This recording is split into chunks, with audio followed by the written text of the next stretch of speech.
America నుండి ఇండియాకి డబ్బులు పంపాలంటే ఇప్పటికీ ఆ పాత పద్ధతులేనా? అందుకే వచ్చేసింది మైపర్సు. Download now.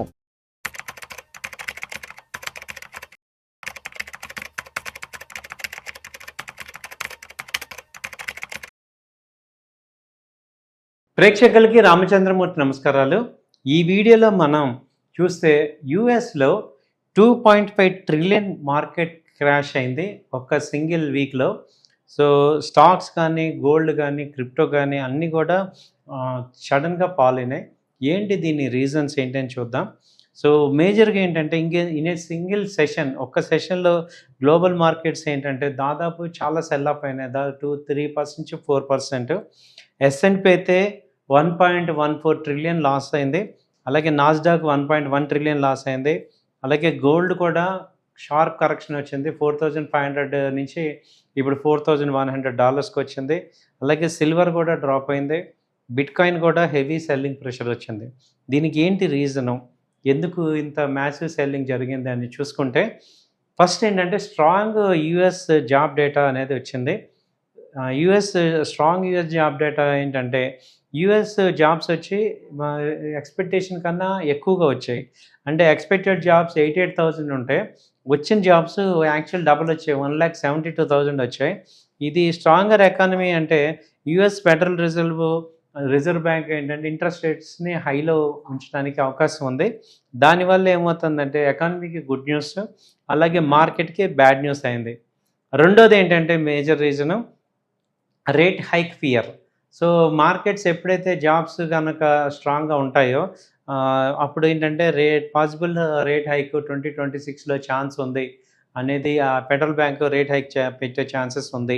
దీనివల్ల ఏమవుతుందంటే ఇంట్రెస్ట్ రేట్స్ పెరిగినప్పుడు బారోయింగ్ అనేది తగ్గిపోతుంటుంది, ఎక్స్పెన్సివ్ అయిపోతుంది. అంటే ఇంట్రెస్ట్ రేట్లు పెరుగుతాయి కాబట్టి లోన్ తీసుకోవటం అనేది కాస్ట్లీ అవుతుంది.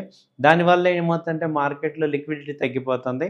అలాగే రిస్కీ అసెట్స్ అన్నీ కూడా స్ట్రగుల్ అవుతుంటాయి. రిస్కీ అసెట్స్లో మేజర్గా వచ్చి స్టాక్ మార్కెట్స్, క్రిప్టో, గోల్డ్ ఇవన్నీ రిస్కీ అసెట్స్ అనమాట. మూడో మేజర్ రీజన్ ఏంటంటే ఇన్ఫ్లేషన్ స్ట్రాంగ్గా ఉండటం. ఇన్ఫ్లేషన్ వచ్చి 3.8% అలాగే ఉంది. అలాగే at that same time oil prices కూడా పెరుగుతున్నాయి. ఇప్పుడు ఎప్పుడైతే ఆయిల్ ప్రైసెస్ పెరుగుతున్నాయో మీకు అక్కడ ఇన్ఫ్లేషన్ ఇంకా పెరగడానికి ఛాన్సెస్ ఉంది. ఈ పెరుగుతున్న ఇన్ఫ్లేషన్ ఏం చేస్తుందంటే ఈ యొక్క మానిటరీ పాలసీని టైటన్ చేయడానికి ఛాన్స్ ఉంటుంది. దానివల్ల ఏమవుతుందంటే మార్కెట్లో సడన్ ఫియర్ అనేది క్రియేట్ అవుతుంది. నెక్స్ట్ నాలుగో రీజన్ ఏంటంటే లిక్విడిటీ అనేది మేజర్గా ఉంది. మార్కెట్స్ అనేవి లిక్విడిటీ మీద రన్ అవుతుంటాయి. అలాగే మనీ చీప్గా ఉంది అంటే అక్కడ లిక్విడిటీ మార్కెట్స్ పెరుగుతుంటాయి. ఎప్పుడైతే ఇంట్రెస్ట్ రేట్లు పెరుగుతున్నాయో ఆటోమేటిక్గా మనీ అనేది మార్కెట్లో సర్ప్లస్ ఉండదు కాబట్టి దాని ఎఫెక్ట్ స్టాక్ మార్కెట్ మీద పడి డౌన్ అవ్వడానికి ఛాన్స్ ఉంది. అలాగే లిక్విడిటీ టైటన్ అయిపోయింది అనుకోండి, మార్కెట్స్ అనేవి స్ట్రగుల్ అవుతుంటాయి. అలాగే అలాంటివి అందుకే strong assets like stock markets కానీ, గోల్డ్ కానీ, బిట్కాయిన్ కానీ ఇవన్నీ కూడా ఫాలో అవుతుంటాయి. తర్వాత రీజన్ ఐపీఓ వస్తున్నాయి. లిక్విడిటీ అంతా ఐపీఓకి షిఫ్ట్ అయ్యే ఛాన్స్ ఉంది. ఇప్పుడు కొత్తగా ఏంటి స్పేస్ ఎక్స్ కానీ, ఓపెన్ ఏఐ కానీ, ఆంథ్రోపిక్ కానీ ఇవన్నీ కూడా పెద్ద ఎత్తున ఐపీఓకి వచ్చే అవకాశాలు ఉన్నాయి. దీంతో ఏమవుతుందంటే మార్కెట్స్లో ఆల్రెడీ ర్యాలీడ్ ఉన్న ప్రాఫిట్ ఉన్న కంపెనీస్లో అందరూ కూడా ప్రాఫిట్ బుకింగ్ చేసుకొని క్యాష్ రిజర్వ్ పెట్టుకొని ఆ కొత్త ఐపీఓలో ఇన్వెస్ట్ చేయడానికి మార్కెట్లో పార్టిసిపెంట్ చూస్తారు కాబట్టి మార్కెట్ కరెక్షన్ అయ్యే ఛాన్స్ అయింది. సో ఇప్పుడు ఇదేంటంటే ఇది ఏ బబుల్ కూడా ఇదొక కన్సర్న్ అవుతుంది. లాస్ట్ 1 మంత్ నుంచి ఆర్టిఫిషియల్ ఇంటెలిజెన్స్ స్టాక్స్ అన్నీ కూడా బాగా పెరిగాయి కాబట్టి ఇవి ఇంకా వాల్యుయేషన్స్ ఎక్కువైపోయినాయా అని చెప్పి ప్రాఫిట్ బుకింగ్ అయితే జరుగుతుంది దీనిలో. దానివల్ల ఏమవుతుంది కూడా మార్కెట్స్ కూడా కరెక్షన్స్ అయినాయి.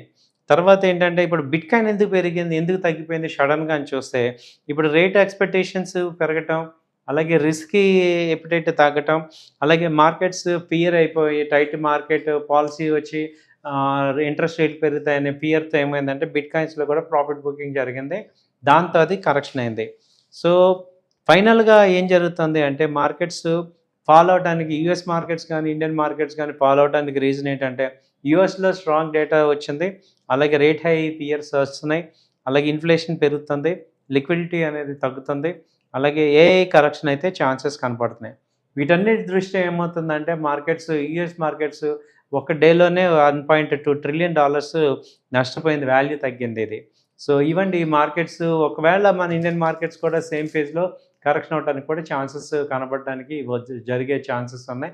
ఈ ఆయిల్ పెరగటం అనేది, క్రూడ్ ఆయిల్ పెరగటం అనేది ఒక రకంగా మార్కెట్ని శాసిస్తుంది పతనాన్ని. సో ఇంటర్నేషనల్గా ఇప్పుడు $92 అలా ఉంది. అంతకుముందు 100 దాకా వెళ్ళింది. మళ్ళీ ఈ ఇరాన్, యుఎస్ ఈ కాన్ఫ్లిక్ట్స్ మళ్ళీ స్టార్ట్ అయినాయి. కాబట్టి వీటన్నిటి వల్ల మార్కెట్స్ అనేవి బాగా ఒడిదుడుకులు ఎదుర్కొంటున్నాయి. కాబట్టి ఇన్వెస్ట్ చేసే వాళ్ళందరూ కూడా జాగ్రత్తగా ఆచితూచి ఇన్వెస్ట్ చేసుకుంటే మంచి రిటర్న్స్ వస్తాయి. థ్యాంక్ యూ అండి. నమస్తే.